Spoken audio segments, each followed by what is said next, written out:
La situation actuelle au Togo, politiquement, est morose. Morose et nauséabonde. Parce que c'est comme nous avons la prétention que nous retournons à l'ère des primates. La jeunesse du Togo a fait une lutte acharnée, déterminée pour arriver au jour d'aujourd'hui à cette lueur d'espoir où nous voyons que voilà, nous sommes en train d'enclencher sur la route démocratique. Mais ce qui se passe maintenant nous fait croire que nous sommes plutôt en train de retourner, comme l'avait dit l'ancien président, Yadema, que nous allons retourner 100 ans en arrière. Plutôt, nous sommes en train de retourner 1000 ans en arrière. Même au jour d'aujourd'hui, je crois que la jeunesse préférerait que nous soyons encore et toujours sur l'ère coloniale que ce que nous sommes en train de vivre maintenant. Ce qui est dommage que ça se passe entre les frères togolais eux-mêmes, qui n'ont aucun égard envers leurs concitoyens, qui sont prêts à brader toutes les ressources et même toutes les richesses de ce pays pour conserver le pouvoir et mettre leurs frères, leurs concitoyens dans des situations difficiles telles que nous voyons aujourd'hui. Regardez les organisations qui sont en train d'être opérées. C'est déplorable. On dit que les deux principaux marchés de notre pays, à savoir le premier à Lomé, le grand marché de Lomé, et le deuxième à Kara. C'est les deux grands marchés que nous avons. Il y a eu incendie. Et tout de suite, tout le monde qui a participé, comme moi, à cet incendie, on conclut que c'est une incendie criminelle. Donc pour nous, nous sommes dit, nous les hommes politiques, nous sommes dit que c'est une situation de catastrophe nationale. Nous devons d'abord nous asseoir, chercher d'abord dans un premier temps la solution pour ces milliers de femmes-là qui se retrouvent dans la rue. Et c'est l'économie nationale qui est en partie. Et ensuite, réfléchir très sérieusement et découvrir la bande de ces criminels qui ont orchestré cette catastrophe nationale. Mais en dépit de cela, c'est plutôt les arrestations qui s'apparentent à des règlements de compte où il faut enterrer les uns et avoir la main libre pour faire quoi. Tant que vos prochains ne connaissent pas la liberté, vous aussi vous êtes menacés. Donc je crois que la situation, comme tu l'as dit au jour d'aujourd'hui, est morose et nauséabonde. Oui, au cours du point de presse, la sortie que le ministre de la Sécurité avait fait le vendredi passé, et il accusait directement les responsables du CST. Alors que répondez-vous? Moi je dis c'est faux. D'abord, j'avais fait une émission la fois passée où j'avais demandé la démission de ce ministre. Il est incapable. Au jour d'aujourd'hui, je crois que tout le peuple togolais n'est plus en sécurité avec ce ministre. Il doit normalement démissionner quand la catastrophe est arrivée. Non seulement, mais avec sa bande du maire qu'on nous avait imposé, le maire de la ville de Lomé, de la ville de Kara et ses consorts, les directrices du grand marché doivent être mises à la disposition de la justice pour comprendre ce qui s'est passé.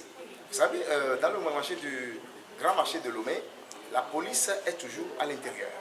Comment se fait-il? Où est-elle, cette police, avant que ces criminels n'arrivent à pénétrer et à incendier les 3 niveaux de ce marché?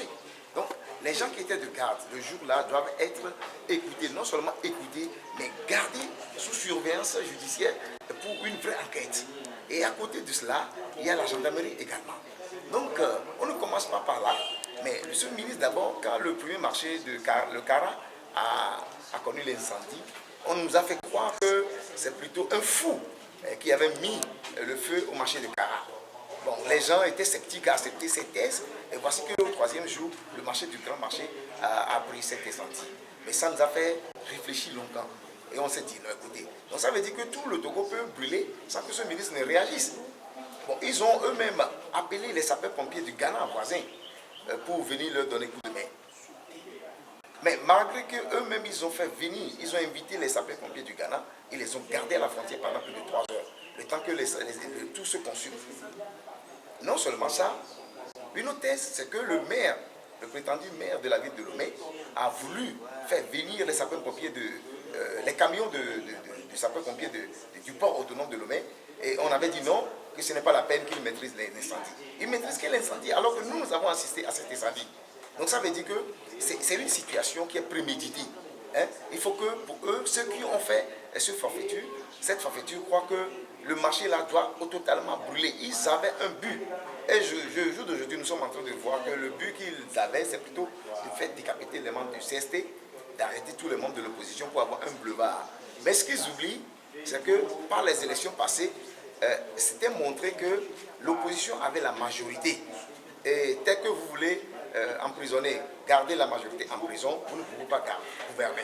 Donc ce qui se passe aujourd'hui, ce ministre a montré la limite de son incompétence. Il doit démissionner. Il doit démissionner non seulement, mais avec sa bande, tous les responsables qui doivent normalement s'occuper de ce marché doivent démissionner et doivent être mis sous contrôle judiciaire. Bon, ensuite, Dieu montrant la vérité, il y a eu une autre tentative d'incendie à la station d'essence d'aéroport. Et le criminel a été arrêté, remis à la gendarmerie. Au jour d'aujourd'hui, on ne parle pas de ce criminel. Il y a eu une autre tentative d'incendie au marché de Palimé. La criminelle, parce qu'il y était 5, il y a eu 4 qui ont fui, et la 5e était une femme, malheureusement a été arrêtée avec le bidon d'essence en main. Le gardien du marché de Palimé a été tabassé à mort. Au jour d'aujourd'hui, la gendarmerie ne parle pas de ces 2 cas que nous appelons au niveau de l'opposition comme des cas de flagrant délit. Normalement, toute l'enquête doit commencer par ces flagrants délits, puisque eux, ils voulaient faire l'action, on les a arrêtés. Au jour d'aujourd'hui, on camoufle ces cas et on va commencer par interpeller. Regardez comment ils ont commencé par arrêter Gérard Adja, qui était mon vice-président. L'incendie était survenu le samedi. Le dimanche matin, déjà, eux, ils ont déjà fait leur enquête. Ils ont commencé par arrêter les gens. Non, ils ont mis plutôt des soupçons. Et comme le dit le président de l'AMC, ils sont en train de camoufler la piste des vrais auteurs de cet incendie criminel. Donc il faut que tout le peuple togolais se mobilise pour dire non. Moi je venais ce matin même d'un village de l'intérieur. Personne n'y croit à leur thèse.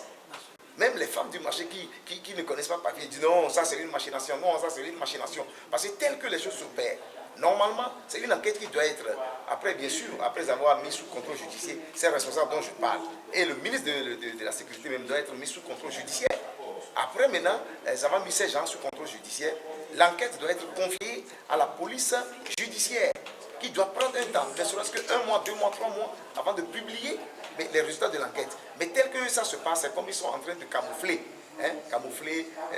les résultats de l'enquête et puis la voix de ces criminels qui ont incendié ces marchés principaux que le Togo connaît et qui, de surcroît, est en train d'atterrir notre économie nationale. Donc c'est mon apport, ma vision sur ce qui se passe actuellement sur cette histoire d'incendie. Alors, quelle analyse faites-vous sur les tessons de bouteilles qui ont été déterrés au siège de la Le président de la jeunesse a expliqué que oui, il a retrouvé ces bouteilles dans le siège. Dans le siège ou bien aux alentours du siège. On ne sait pas qui les a mis. En principe, c'est vrai, il dit qu'il a été les enterrer. Bon, maintenant, si c'est ça qui a été peut-être à la base de l'incendie, quels sont ceux-là qui sont venus déposer ces preuves là-bas pour faire croire que c'est plutôt les gens de l'ANC qui sont en train d'incendier le marché. Bon, maintenant, si nous prenons l'autre thèse, bon, ils disent que c'est ces, comment on le dit, ces bouteilles qui ont servi à incendier le marché. Bon, où étaient les membres de sécurité qui dormaient dans le marché avant que l'opération ne soit faite? Bon, ils doivent, tout remonte à ces gens, à ces gardiens de sécurité, à cette police et à cette gendarmerie qui est à côté du marché. S'il y a une complicité pour opérer, même avec ces bouteilles dont ils parlent, pour incendier ce marché, ça veut dire que ces gens, ces policiers et les gardiens du marché qui dorment dans le marché sont complices. Donc c'est ces gardiens qui doivent normalement parler. Au lieu d'aller arrêter les innocents citoyens pour venir leur faire croire, dire des choses sous torture, je crois qu'ils sont en train de brouiller les pistes de ces véritables assassins. Puis, sérieusement, par rapport au témoignage du fameux Tometi ou Mohamed, je ne sais quoi, alors croyez-vous à ces témoignages pour avoir été torturé vous aussi, Émile?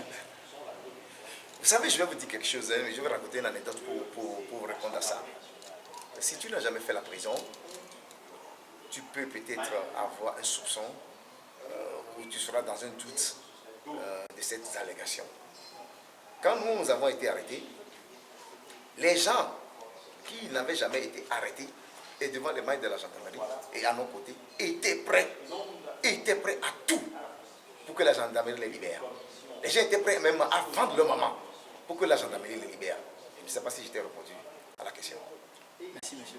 Merci à vous. Alors, dites-nous, d'après vos analyses, à qui profite le crime? Vous savez, il y avait eu un journal qui avait parlé de l'incendie du hashtag. Moi, je suis partant plutôt pour cette thèse. Merci.